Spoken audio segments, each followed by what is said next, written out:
أعوذ بالله من الشيطان الرجيم.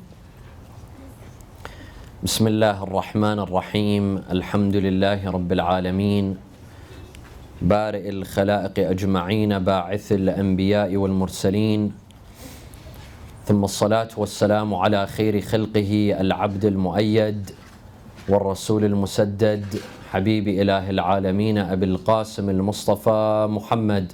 اللهم صل على محمد وآل محمد وعلى أهل بيته الطيبين الطاهرين وصحابته المنتجبين. صلى الله عليك يا رسول الله، صلى الله عليك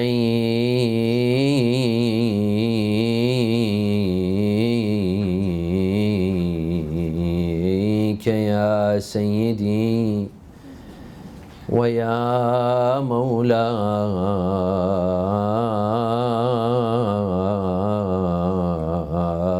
يا أبا عبد الله، يا رحمة الله الواسعة،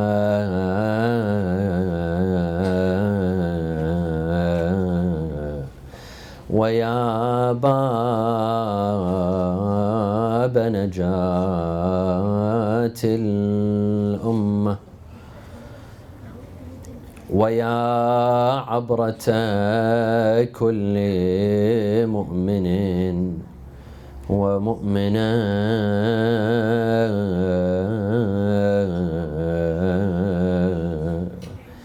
يا مظلوم يا غريب يا شهيد كربلاء،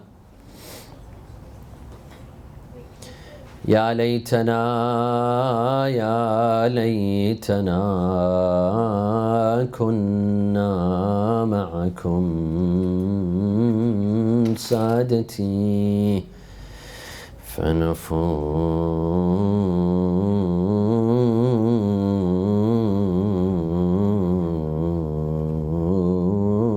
فوزا عظيما.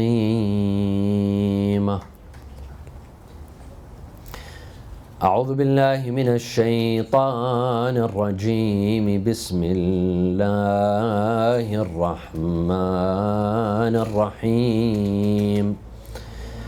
واستفزز من استطعت منهم بصوتك وأجلب عليهم بخيلك وركبك وشاركهم في الأموال والأولاد.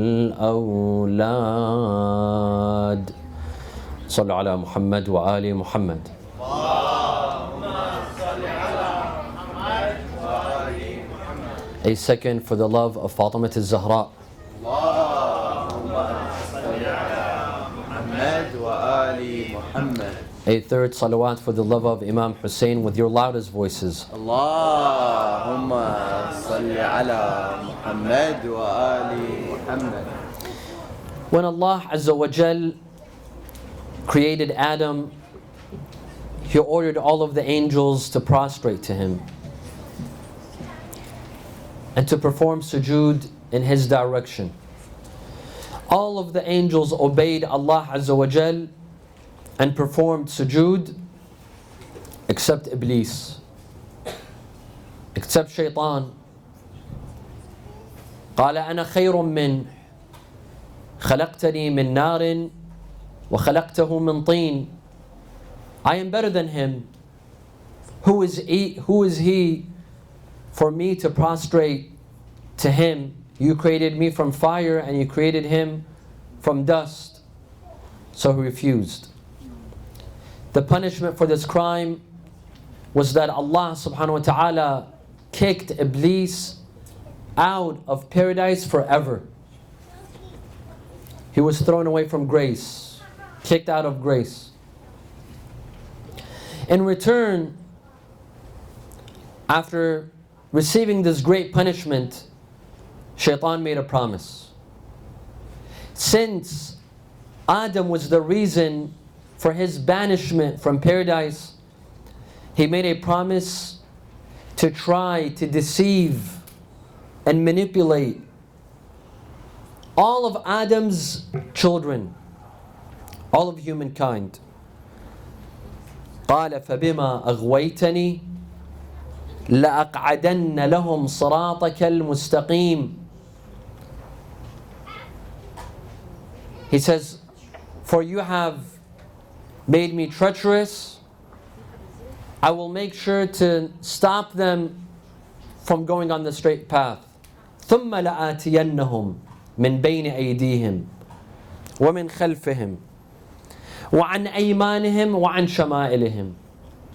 And then I will come to them, human beings, from the front and from the back and from the right and from the left. I will come to them, I will deceive them, I will trick them. Shaitan comes to us. Of course, we shouldn't be worried that he has a physical danger to us. No, he has no physical danger. His danger is spiritual and moral. He comes to do what? To fool us, to trick us, to get us into disobeying Allah Azza wa Jal. And indeed, he made a promise to come to human beings from all corners and from all sides, from every weak spot that they have. And Shaitan has foot soldiers, and he has knights, meaning he has an army. He doesn't work alone. Shaitan doesn't work alone. He has an army. وَاجْلِبْ عَلَيْهِمْ بِخَيْلِكَ وَرَكِبِكَ. Meet them with your army of foot soldiers and knights. وَاسْتَفْزِزْ مَنْ اسْتَطَعْتَ مِنْهُمْ بِصَوْتِكَ. And incite them with your voice. Shaitan incites us, he fools us, and he tricks us with his voice. Do we hear his voice? Yes, we do. But do we know that it's Shaitan's voice? Not necessarily. Shaitan has a lot of means of fooling us and tricking us. He has a lot of utensils, a lot of tools. He has a tools box. And according to every person's weakness, he uses a specific tool. For each and every single one of us, he has a tool. He might not use the exact tool and weapon on all of us. It depends on our weakness. For every weakness, he has a way. Among Shaitan's weapons and utensils is alcohol. Alcohol and drinking. It is one of the ways that Shaitan fools human beings. The Quran says, إنما يريد الشيطان أن يوقع بينكم العداوة والبغضاء في الخمر. Shaitan wants you to fight and argue by drinking. Have you seen people that are drunk and how often they fight and get in fights and argue? Alcohol has that effect. Alcohol is one of the utensils, one of the tools of Shaitan. Another tool of Shaitan is music. وَاسْتَفْزِزْ مَنْ اسْتَطَعْتَ مِنْهُمْ بِصَوْتِكَ. Entice them through your sound, through your voice. What voice is that? The voice of music and singing. It is one of the ways that Shaitan fools human beings. Gets them away from Allah Azza wa Jal. Gets them to forget Allah Azza wa Jal through music and dancing. Another tool and utensil for Shaitan is money. Our money and our children. وَشَارِكْهُمْ فِي الْأَمْوَالِ وَالْأَوْلَادِ وَعِدْهُمْ وَمَا يَعِدُهُمُ الشَّيْطَانُ إِلَّا غُرُورًا. Shaitan comes to us through our wealth, through our money. We have money, we don't know how to spend it. Shaitan comes to us and says, spend it in unlawful means. Buy things that are haram. Or waste. Don't give it to the poor. Waste your money on things that you don't need, instead of sending it to people that need it the most. Or Shaitan comes to us through our children.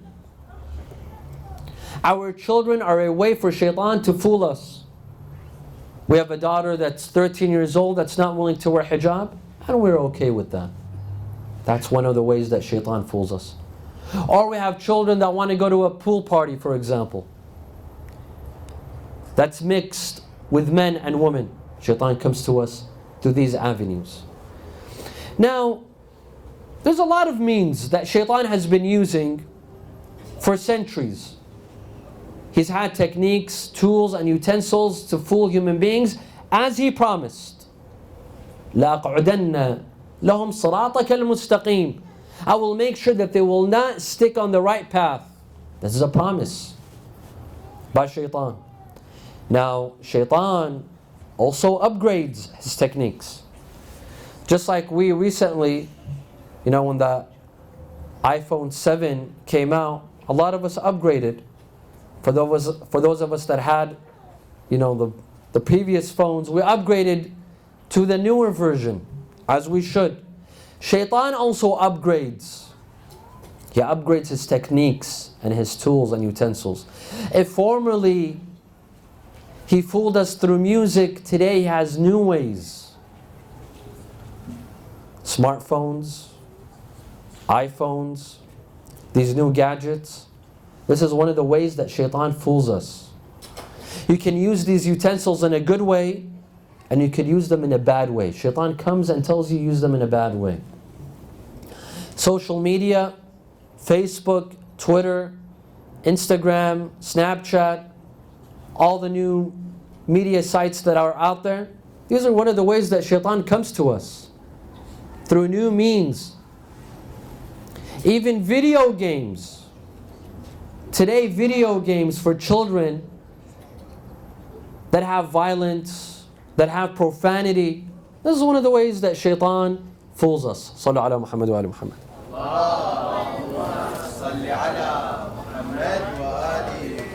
One of the upgraded tools of shaitan is Hollywood. Hollywood movies. Who doesn't watch movies? Who doesn't enjoy movies? Everyone watches movies. From children to old people. Children enjoy watching Disney movies. Teenagers enjoy watching horror movies.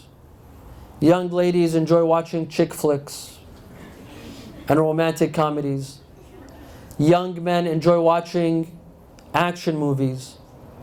Old people, I don't know what old people enjoy watching. Perhaps chick flicks as well, I don't know. Everyone enjoys watching movies. I know some young people that go to the movie theater at least once a week. At least once a week. Whatever new movie out there, they have to watch it. They have to see it. But this is one of the ways that shaitan fools us, my dear friends. You see, Hollywood movies, they gather all of shaitan's tricks. Whatever shaitan used to fool us with formerly, it all gathers in movies. If there's music, if he used to fool us with music, which movie doesn't have music? If violence is one of the means of shaitan, a lot of movies have violence. If drinking and alcohol is one of the utensils of shaitan, which movie doesn't have drinking, scenes of drinking and alcohol? If promiscuity is one of the utensils of shaitan, today most of the movies in Hollywood are full of promiscuity and nudity. Profanity is one of the utensils of shaitan. Which movie doesn't have profanity? You see? Shaitan has gathered all of his tricks in a 2-hour movie. Of course, not all. Not all, but in many. Formerly, shaitan had to demonstrate to people how to disobey Allah Azza wa Jal. When Qabil killed his brother Habil, who told him to kill his brother? Shaitan, of course. Shaitan. Who told Adam to eat from the tree? Shaitan. It was always shaitan. Whenever there was evil, whenever there was a crime, whenever there was disobedience towards Allah, there's always shaitan. Formerly, shaitan had to demonstrate to people how to disobey. When Qabil killed his brother Habil, He didn't know what to do. He didn't know what to do. He saw two crows, one crow killing another crow and burying him, so he learned. This is one of the means of shaitan. The people of Lut, the heinous crime that they used to commit, who demonstrated to them? It was shaitan that demonstrated to them how to commit that crime. Throughout the ages, shaitan would demonstrate to people, whether he would come in human figure or whatever it is, he would demonstrate to people how to disobey Allah. Today, shaitan doesn't need to demonstrate. He has Hollywood. Because if you want to learn how to kill, all you have to need is to watch a movie. You learn how to kill, how to steal, how to use drugs, how to go to bars and clubs, how to cheat on people, how to cheat on your spouse. It's all there, live demonstrations, live presentations, things that people had never heard of or had never seen. Today, all they have to do is go to the movie theater and see all kinds of things, and shaitan is very happy. Shaitan is very proud. In order, my dear friends, in order to be immune of shaitan's tricks and shaitan's evil, tonight we'd like to discuss the dangers, the manipulations, the brainwashing that is offered in Hollywood movies. Wa sallu ala Muhammad wa ala Muhammad.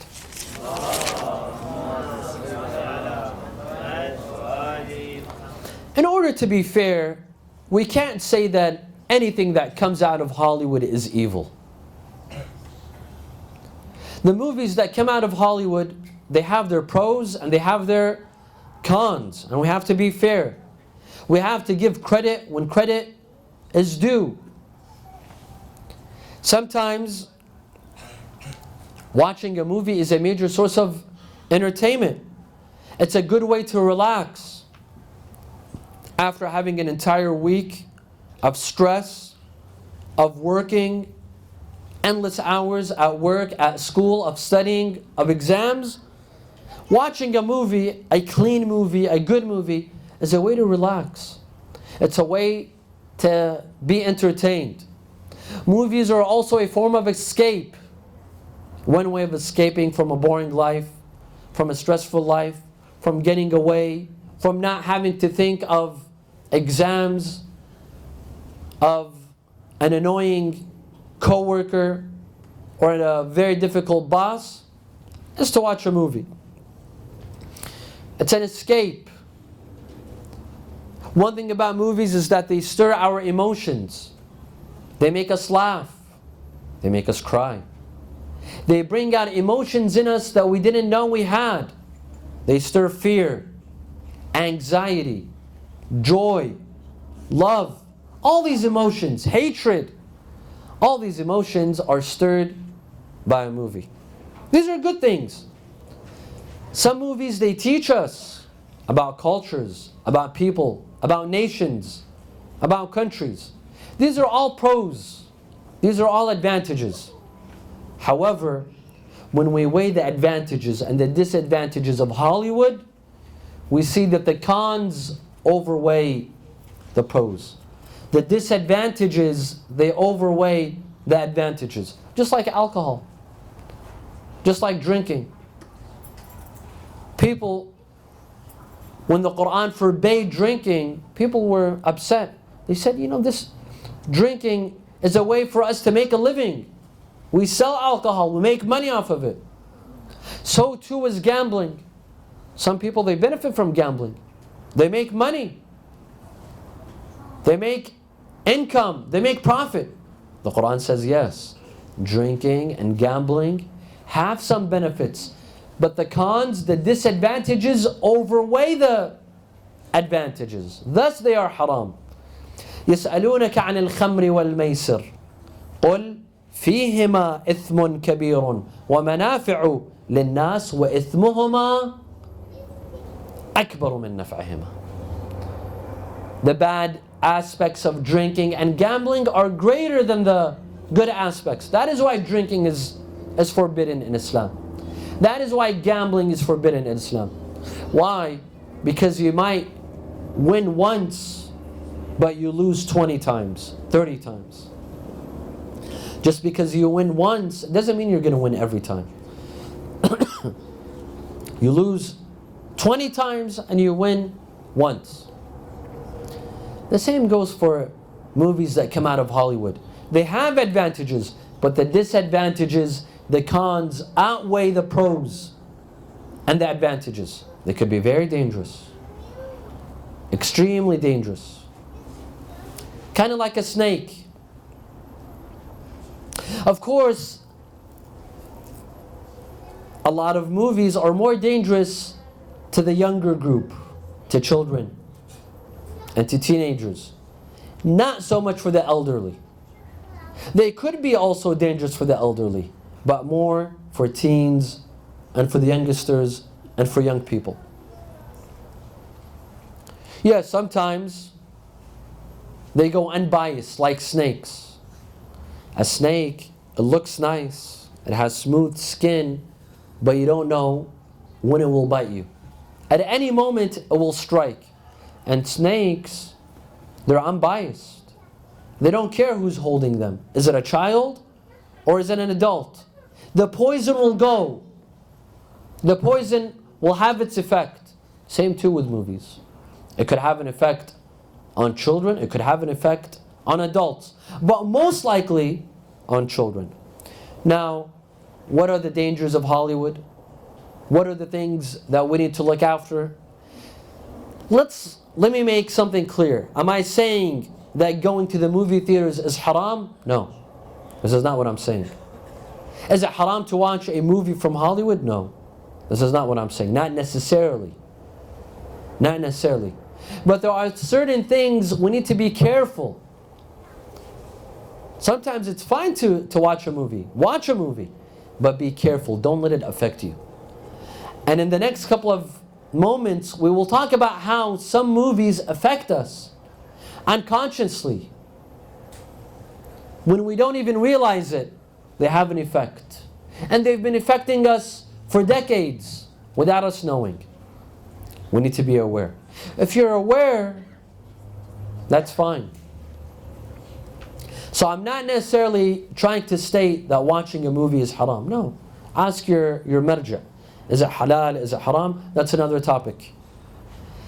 But our topic is how Hollywood has been manipulating us and deceiving us and pouring into our minds thoughts that we were not aware of. Sallu ala Muhammad wa ala Muhammad.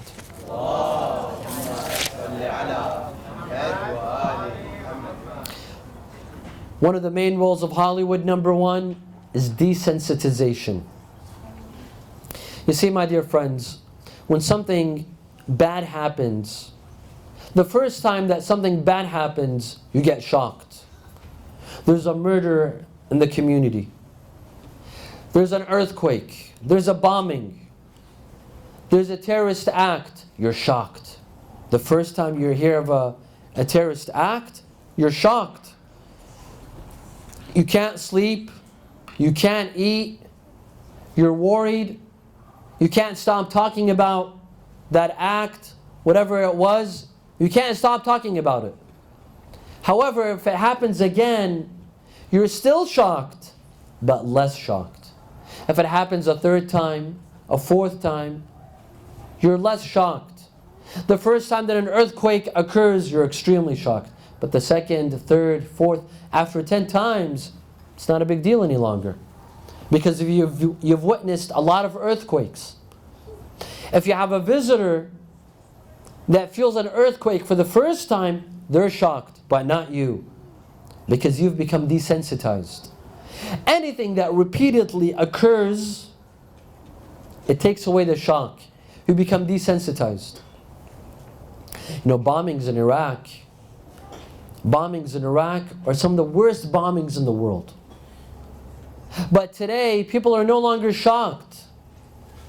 Formerly, a couple of years ago, when a bombing would occur in Iraq, you would have a hashtag on Twitter saying, "Pray for Iraq." Today, if the largest bombing occurs in Iraq, will you have that hashtag? No. Because people now are desensitized to bombings in Iraq. It occurs so many times, it's not a big deal.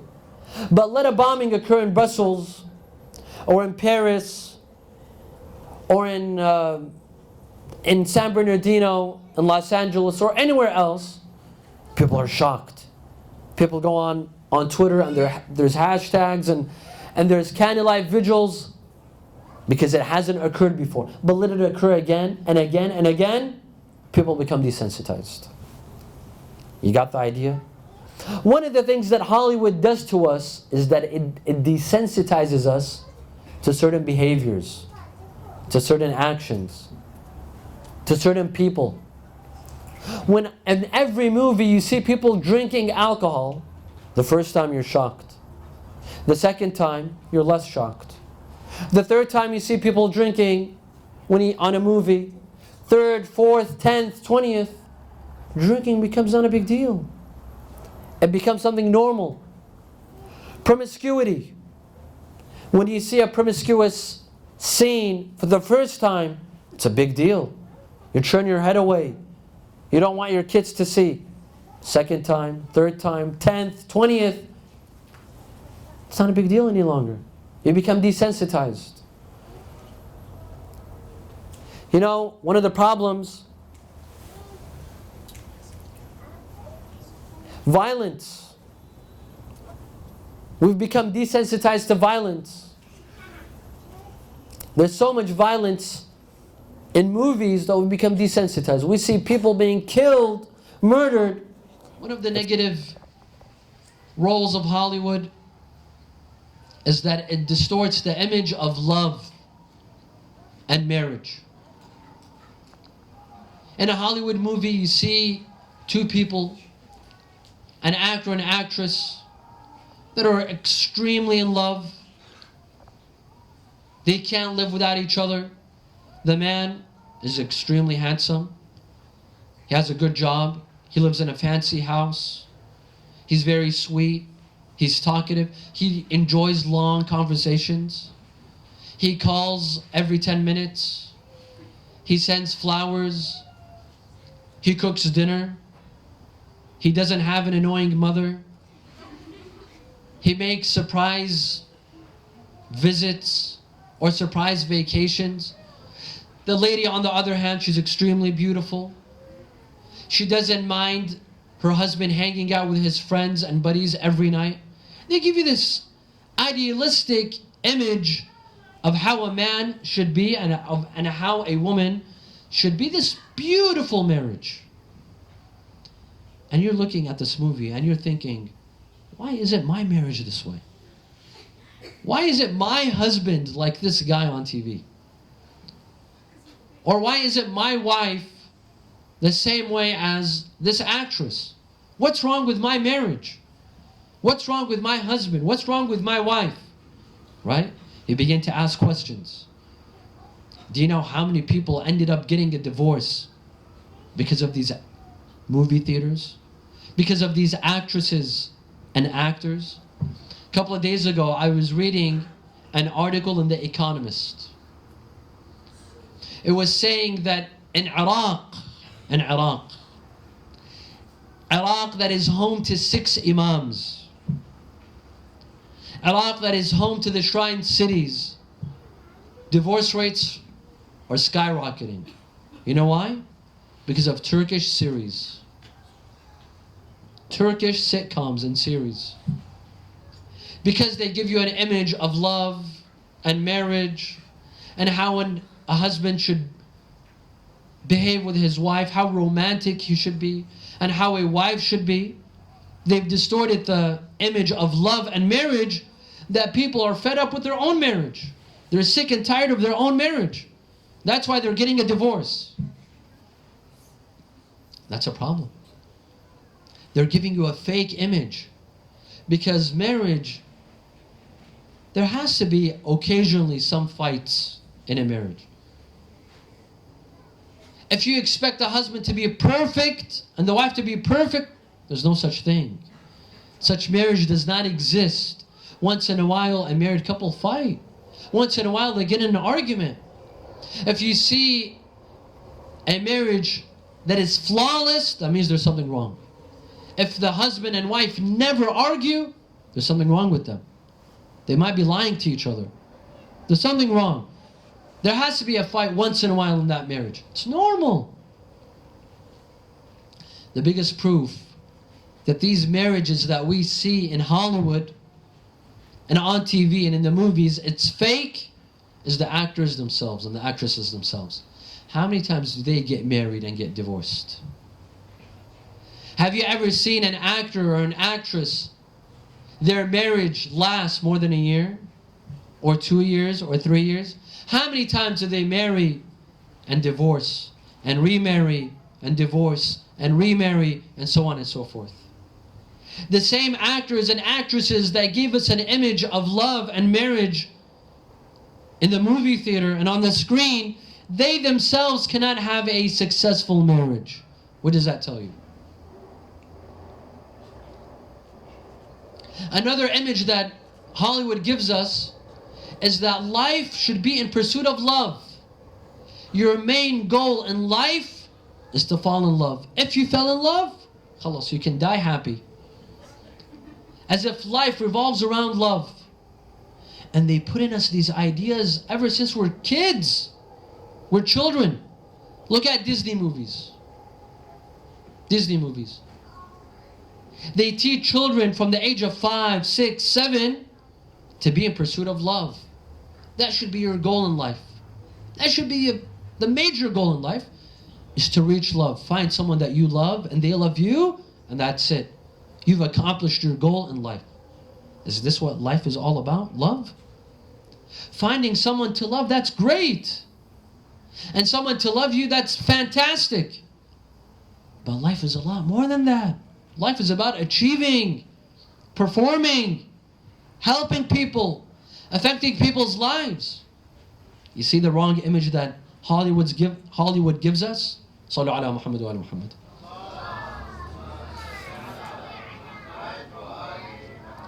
Among the dangers of Hollywood is that it misinforms. It misinforms. Hollywood helps shape public opinion.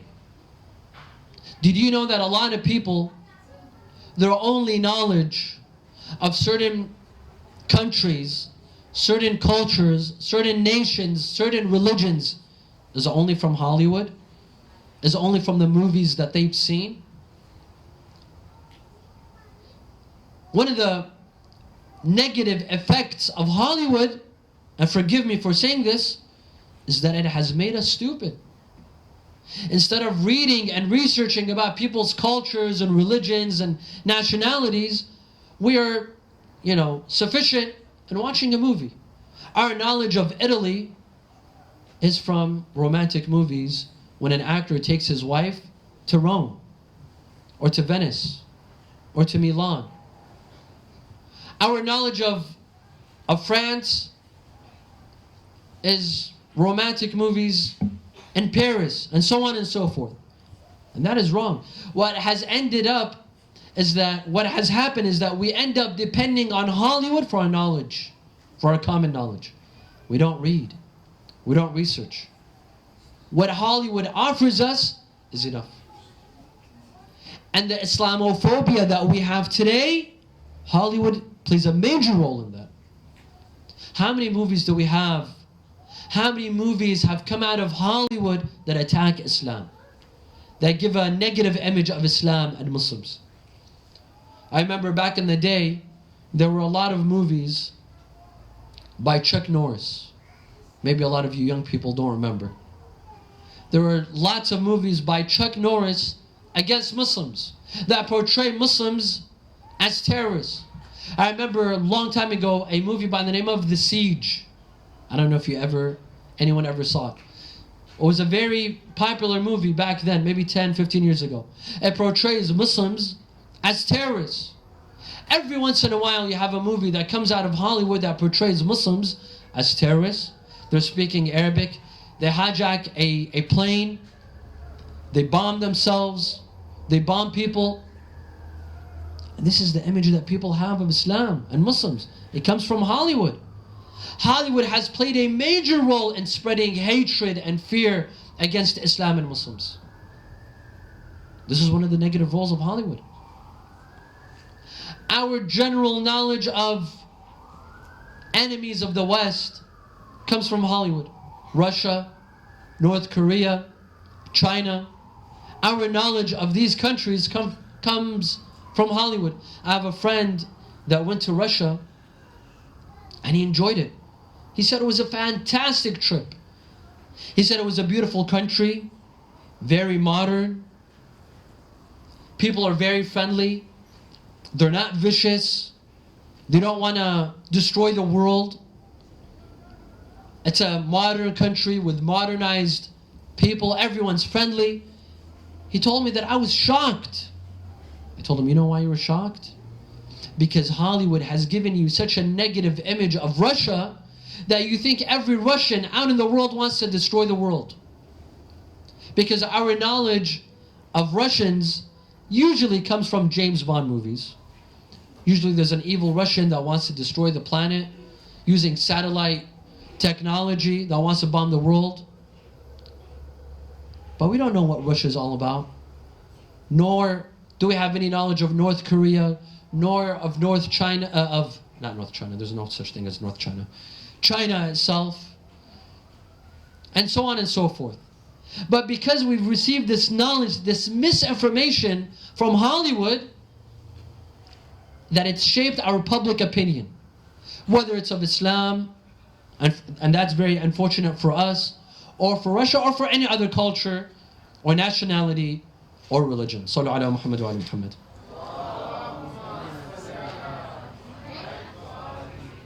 Among the negative roles of Hollywood is that it provides us with the wrong role models. With the wrong role models. Sallu ala Muhammad wa ala Muhammad.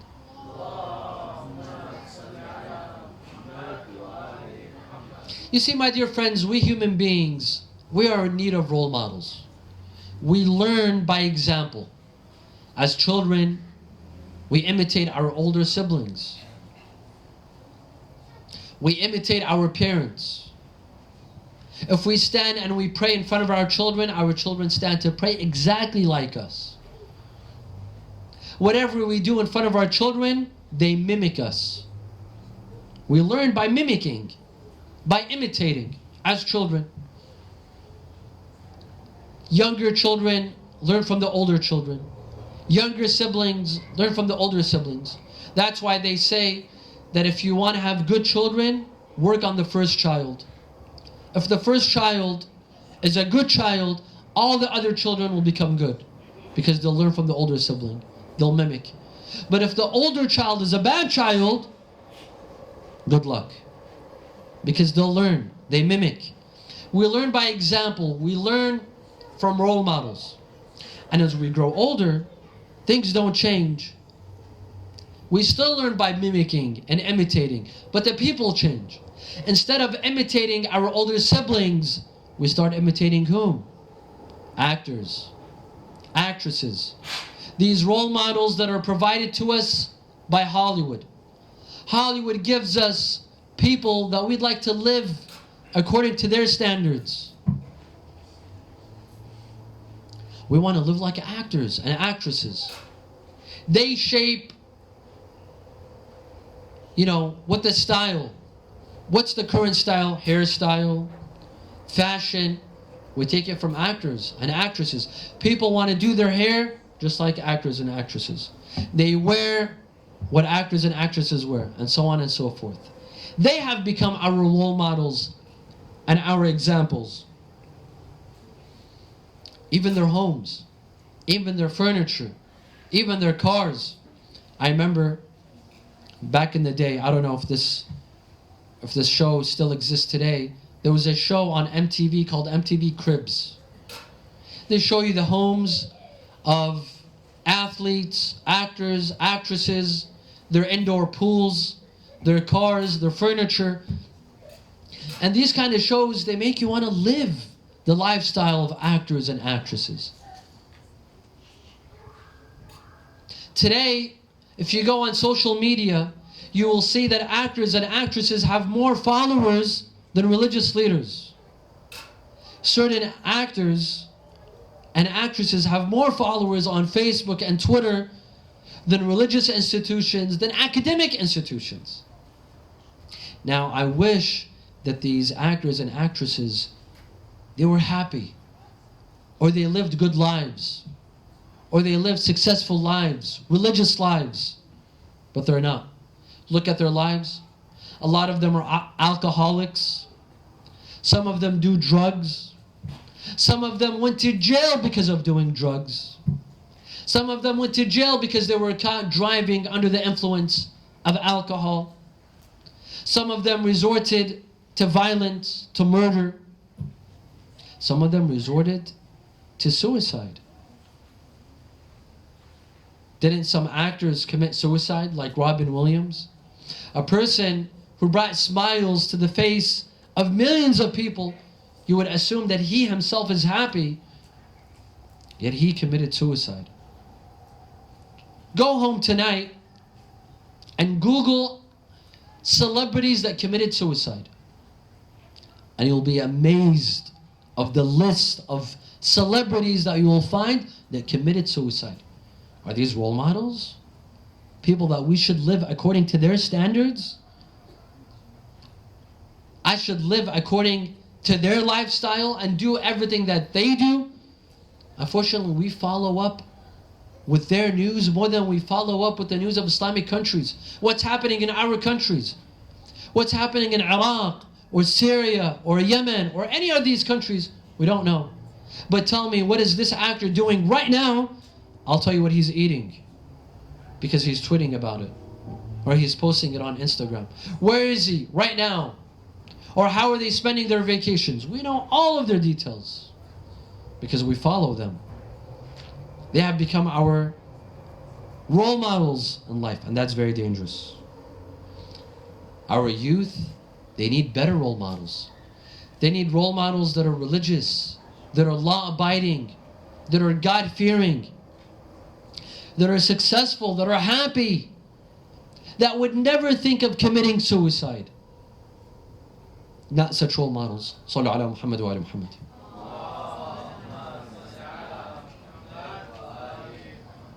And finally, of course the list goes on. We could continue talking about the dangers and the manipulations of Hollywood forever. But to conclude, one of the main dangers is that it incites violence. Hollywood incites violence. A lot of people, they learn violence through Hollywood. Killing, murdering, bombing, kidnapping. They learn it from Hollywood. Several years ago, when the movie Ransom came out, it was about a child being kidnapped, and the parents of the child are extremely wealthy. The father of the child is extremely wealthy. The child was kidnapped for ransom. After this movie came out, several cases of kidnappings occurred in the United States of America. Why does that occur? By coincidence? Just by coincidence? No. Because these people, they get their ideas from Hollywood. A lot of murderers and rapists and people that deal with violence, a lot of times their ideas and their thoughts, they come from Hollywood. In the United States of America, they have mass shootings. One of the main problems that exists in America is mass shootings. A child, a teenager grabs a gun or a machine rifle, enters a movie theater or comes to school, high school or college, and opens fire. Where do they get their ideas from?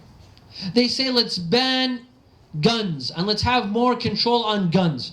Yes, that is good. But at the same time, ban violent movies.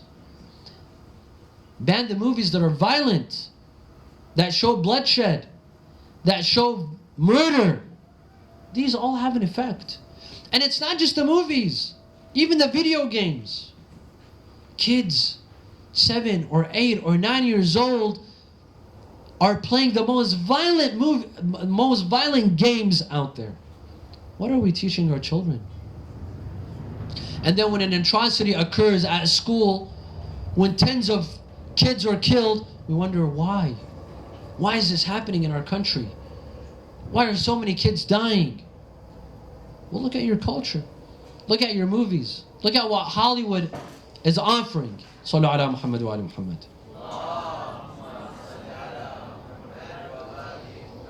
Let's come back to shaitan. If shaitan had old weapons and old utensils and old tools, today, my dear friends, he's upgrading. He's using smartphones. He's using social media. He's using Hollywood movies. He's using video games. To what? To deceive us. To take us away from Allah Azza wa Jal. To make us forget the remembrance of Allah. To pollute our minds and our hearts. That's the role. The role of shaitan is to pollute our minds and our hearts. While these two have to be a place for Allah Azza wa Jal. Our minds have to be pure for Allah. Our hearts and our souls have to be pure for Allah. Shaitan comes and he contaminates them with these utensils and these tools. واستفزز من استطعت منهم بصوتك وأجلب عليهم بخيلك وركبك وشاركهم في الأموال والأولاد وعدهم وما يعدهم الشيطان إلا غرورا. A narration states that when shaitan was kicked out of paradise, he asked for something from Allah. He said, Khalas, I will leave, but in return I want 3 things. And Allah gave him those 3 things. He said, number 1, I want to live a long life. قال ربي انظرني إلى يوم يبعثون. Let me live until the day of judgment. قال إنك من المنظرين. Allah told him you will live, but he didn't say up till when. إلى يوم الوقت المعلوم. You will live up to a certain day. Which day? That's another story. We believe that day is the day of the reappearance of Sayyidina wa Mawlana Al-Imam Al-Mahdi عجل الله تعالى فرجه الشريف. اللهم صل على محمد وعلى محمد. One of the things that he asked for is a long life. 2, to be invisible, not to be seen. إنه يراكم هو وقبيله من حيث لا ترونه. He is invisible. Imagine an enemy that sees us but we don't see him. And number 3, he asked Allah that for every child that you give Adam, I want 10. I want 10. Every child that you give Adam among the progeny, I want 10. So imagine the army of shaitan. Imagine the progeny of shaitan. Imagine how many children that he has that are helping him and supporting him. So if there's how many people on the face of this planet? 7 billion? 6 billion? 7 billion? There's how many of the progeny of shaitan? 70 billion. 70 billion from the army of Iblis that are coming after me and coming after you and coming after our children. That is why we have to be careful and we have to ask Allah subhanahu wa ta'ala for refuge, to seek help in Him against shaitan. وَقُلْ رَبِّ أَعُوذُ بِكَ مِنْ هَمَزَاتِ الشَّيَاطِينِ وَأَعُوذُ بِكَ رَبِّ أَنْ يَحْضُرُونَ. On the day of Ashura, Ali al-Akbar, the son of Imam Hussein alayhi salam, he stood in front of the enemy soldiers, in front of the camp of Umar bin Sa'd, and he said, my dear father, why are these people gathered to fight us? What crime have we committed? What have we done for these people to gather, for these armies to come together, to fight you and to fight us and to kill us? He said, Bunay, إن هؤلاء قوم استحوذ عليهم الشيطان فأنساهم ذكر الله. My dear son, these people have been fooled by shaitan. Shaitan has fooled them. Shaitan has made them forget the remembrance of Allah. Shaitan has made their hearts full of love for dunya. Indeed, people who chose Yazid over Imam Hussein alayhi salam, what do you expect from them? Have they not been fooled by shaitan? Who would choose a man like Yazid over a man like Imam Hussein alayhi salam? Imam Hussein was asked by Al-Walid, the governor of Medina, to come and give allegiance. When news of the death of Muawiyah reached Iraq and reached Hijaz and reached the entire Muslim nation, people were asked to give allegiance to Yazid. Al-Walid, the governor of Medina, asked Imam Hussein alayhi salam to give his allegiance to Yazid. Imam Hussein alayhi salam came. He came to the office of Al-Walid.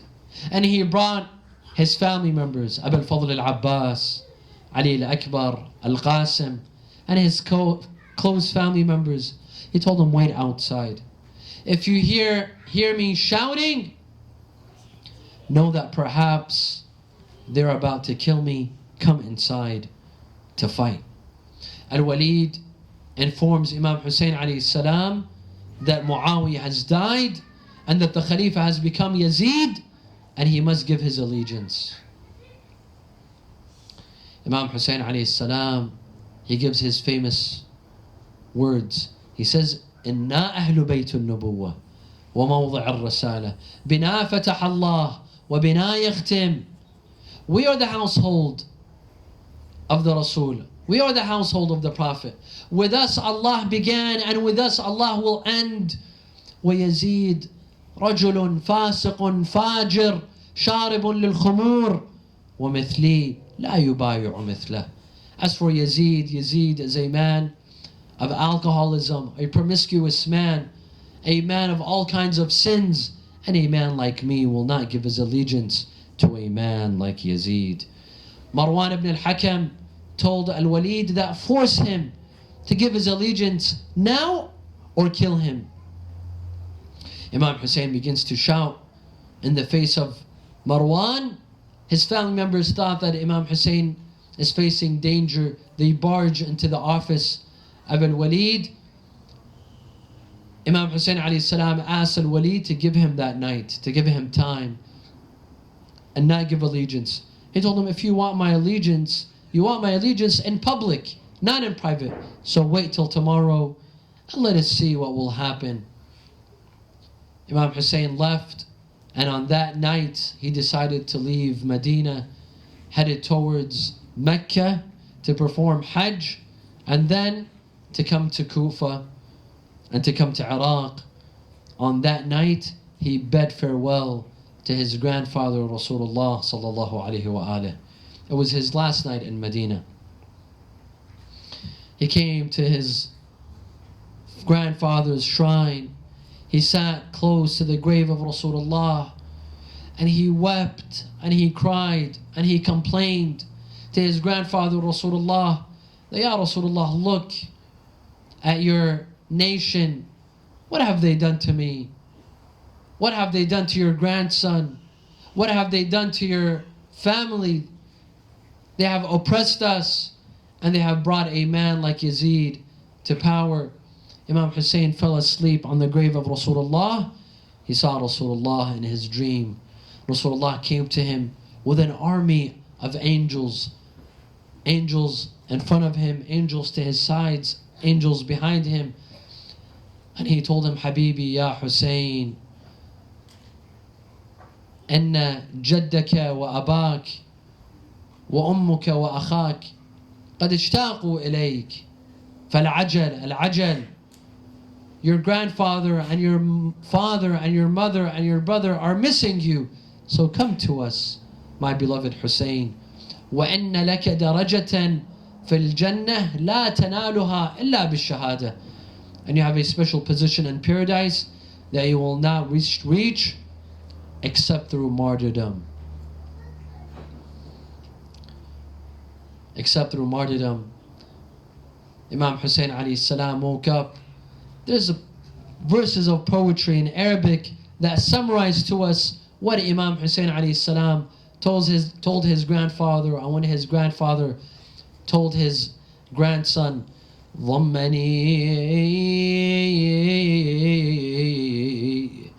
ضمني عندك يا جداه في هذا الضريح علني يا جد من بلوى زماني أستريح ضاق بي يا جد من رحب الفضاء كل فسيح فعسى طود الأسى يندك بين الدكتين. Rasulullah answered him, فعلى من داخل القبر بكاء ونحيب ونداء بافتجاع يا حبيبي يا حسين ستذوق الموت ظلميا ظامئا في كربلاء وستبقى في ثراها ثاويا منجدلا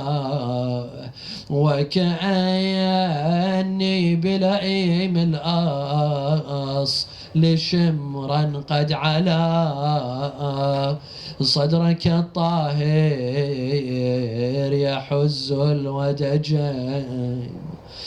On days like this, on the beginning of Muharram, our blessed Imams would hold sessions of mourning. Majalis al-Aza would be held by our blessed Imams. It was days like this that Al-Imam al-Rada alayhi salam, it was on the beginning of Muharram, he held a majlis at his house. The famous poet Da'bil al-Khuza'i came to the house of Imam al-Rada. The Imam asked him, do you have verses of poetry in the morning of my grandfather Imam Hussein? Da'bil al-Khuza'i says, Bala ya ibn Rasulillah, I do have verses of poetry to mourn Aba Abdullah. Imam al-Rada said he gathered his women, his children. He put a curtain separating the women and children and asked Da'bil al-Khuza'i to mourn Imam Hussein. Da'bil al-Khuza'i began reciting مدارس آيات قد خلت من تلاوة ومنزل وحي مقفر العرصات لآل رسول الله بالخيف من منى وبالبيت والتعريف والجمرات ديار علي والحسين وجعفر وحمزة والسجاد ذي الثفنات قفا نسأل الدار التي خف أهلها متى عهدها بالصوم والصلوات. And then Da'bil al-Khuza'i mentioned Fatima al-Zahra, reminding her of the sacrifice of her son Hussein. أفاطم لو خلت الحسين مجندلا وقد مات عطشانا بشط فراتي إذا للطمت الخد فاطم عنده وأجريت دمع العين في الوجنات. أنا الوالد أنا الوالد والقلب لغفان ودور عزبني وين ما كان. لا حول ولا قوة إلا بالله العلي العظيم. إنا لله وإنا إليه راجعون. نسألك اللهم وندعوك باسمك العلي الأعظم الأعز الأجل الأكرم يا الله. Raise your hands in dua. It's the first night of Muharram. اللهم لا تدع لنا ذنبا إلا غفرته ولا هما إلا فرجته ولا عيبا إلا سترته ولا خوفا إلا آمنته ولا رزقا إلا بسطته ولا شملا إلا جمعته ولا مرضا إلا شفيته ولا حاجة لك فيها رضا ولنا فيها صلاح إلا قضيتها ويسرتها يا أرحم الراحمين. ولأرواح المؤمنين والمؤمنات والعلماء والشهداء نقرأ سورة الفاتحة مع الصلوات.